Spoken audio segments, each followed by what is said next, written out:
വേപ്പിൻ പിണ്ണാക്ക് നമ്മൾ ചേർക്കുന്നത് മണ്ണിലുള്ള നിമാവിരകളെ തടയാനായിട്ടാണ്. ഇപ്പോൾ വേപ്പിൻ പിണ്ണാക്ക് നമ്മുടെ കയ്യിലില്ലെങ്കിൽ നമുക്ക് ചെയ്യാവുന്ന വേറൊരു കാര്യമുണ്ട്. ശീമക്കൊന്നയുടെ ഇലകൾ നമുക്ക് കിട്ടുകയാണെങ്കിൽ അത് ചേർത്ത് കൊടുക്കാം. അതിൻ്റെ സ്മെല്ലും നിമാവിരകൾക്കൊട്ടും പറ്റില്ല. അപ്പോൾ അത് നമുക്ക് ചെയ്യാവുന്ന ഒരു കാര്യമാണ്. വെണ്ടയ്ക്ക് നല്ല കാൽസ്യം അടങ്ങിയിട്ടുള്ള വളങ്ങൾ ഇട്ട് കൊടുക്കുന്നത് നല്ലതാണ്. ഒരു ഗ്രോ ബാഗിന് 1 സ്പൂൺ കുമ്മായം എന്ന അളവിൽ നമുക്ക് ഓരോ മാസവും ഇട്ട് കൊടുക്കാം.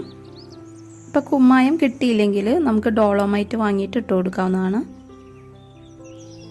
ഇനി വെണ്ട കൃഷി ചെയ്യുമ്പോൾ നേരിടുന്ന കീടശല്യത്തെക്കുറിച്ചും മറ്റു രോഗങ്ങളെക്കുറിച്ചൊക്കെ നോക്കാം.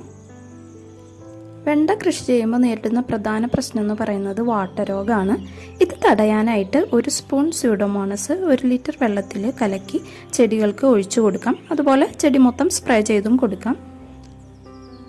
ഇത് എല്ലാ മാസവും നമ്മൾ നിർബന്ധമായിട്ടും ചെയ്യേണ്ട കാര്യമാണ്.